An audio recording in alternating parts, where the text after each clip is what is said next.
Oi, hoje é a resenha do conto Por que Lopes se Casou, escrito por Monteiro Lobato, aqui da sua coletânea Cidades Mortas, dentro do nosso projeto Contos do Meio-Dia, edição 2021. E se visses a jararaca que saiu minha mulher, uma fera, Lopes, dessas que lançam com prato a cara do marido, se este torce o nariz ao quitute, e feia, desleixada, lambona, cabelos despenteados, um fedelho aos berros no braço, as chinelas a se arrastarem pela casa, creque, creque, creque, traz a cinta a penca de chaves e um rabo de tatu que até a mim inspira respeito.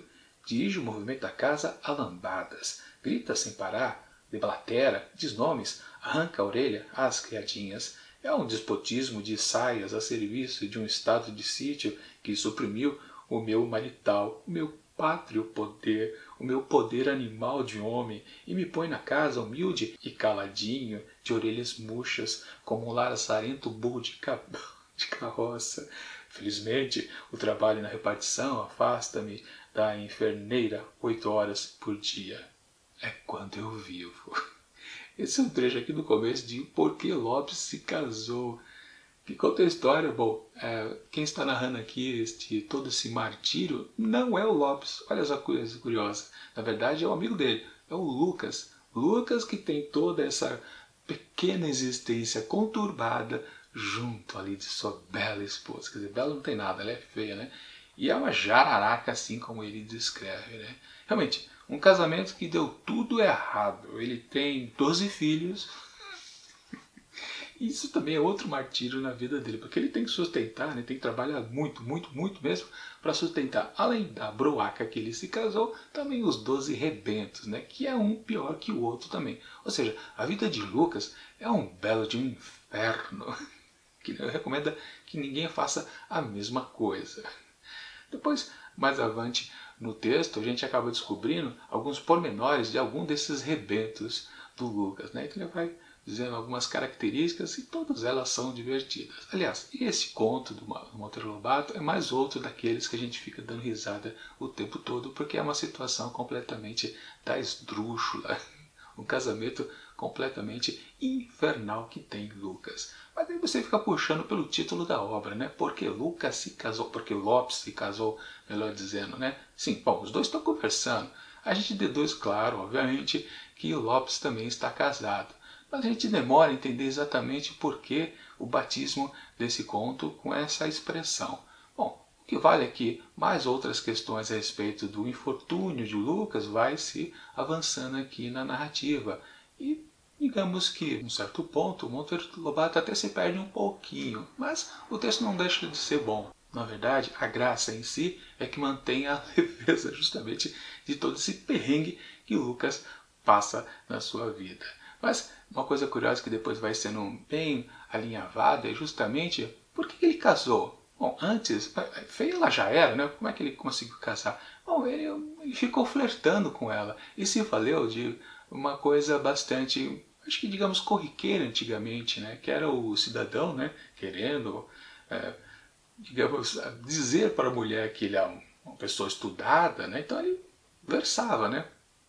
Dava alguns versinhos para ela, né? Aquela coisa de realmente encantá-la com palavras, palavras dos outros, né? Porque, claro, o homem que faz isso nunca é um poeta de fato, né? Alguns sim, né? Mas a maioria pega os poemas de poetas e manda ver, né? Para ver se a moçoila cai na sua lábia.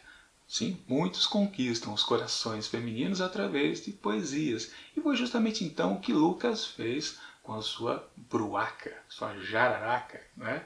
Ele tanto fez lá, metendo vários e vários poemas para lá e para cá, que ela se encantou com o cidadão. Claro, ele fez um péssimo do negócio, porque ela se revelou, né, depois de casada, exatamente essa substância maléfica, né, que com certeza ele se arrependeu. Ainda mais depois, quer dizer, aquelas, né, ele não podia, digamos, terminar o casório, tanto que ficou tantos e tanto tempo que até tem 12 filhos, já tem até neto, inclusive, para você ter uma ideia. Mas voltamos à questão aqui exatamente do conto. Por que o outro, o amigo, acaba se casando?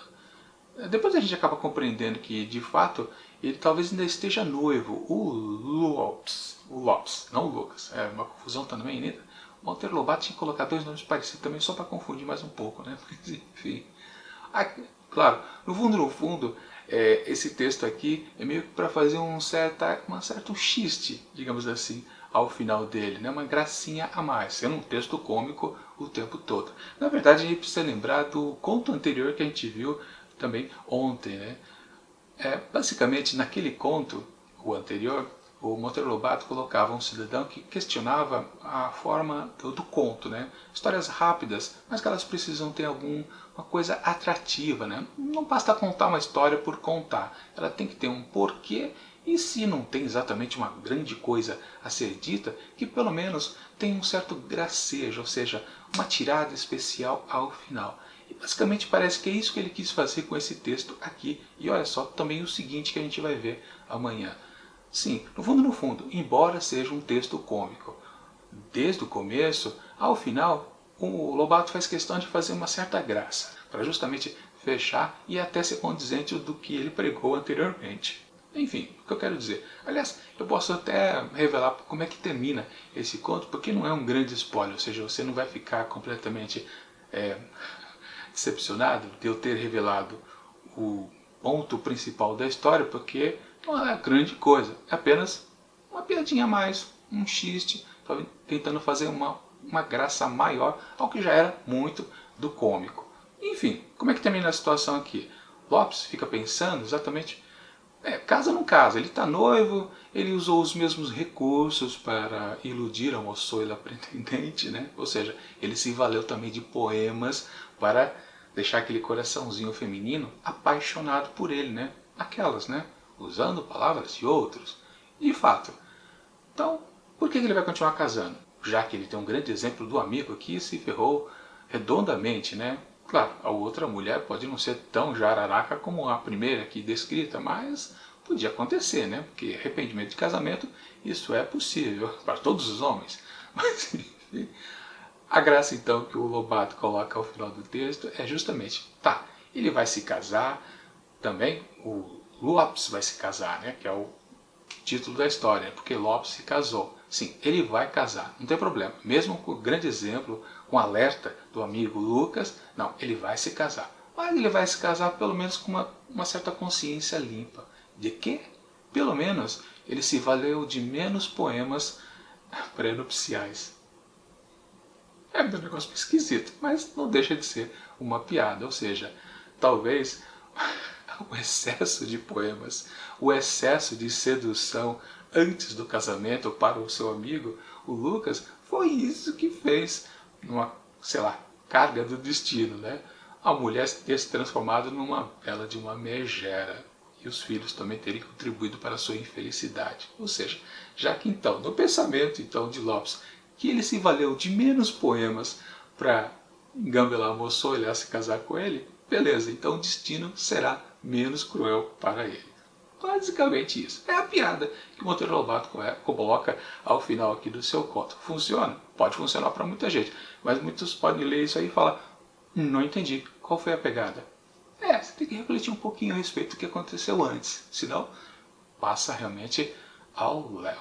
Enfim, essa pequena história cômica que tem uma piadinha a mais ao final, chamada Porque Lopes se casou de Monteiro Lobato, eu atribuo 4 asteriscos. Realmente não é nada demais. Esse é o típico texto que você vai esquecer rapidamente, que serviria de crítica ao que o Lobato fez no texto anterior.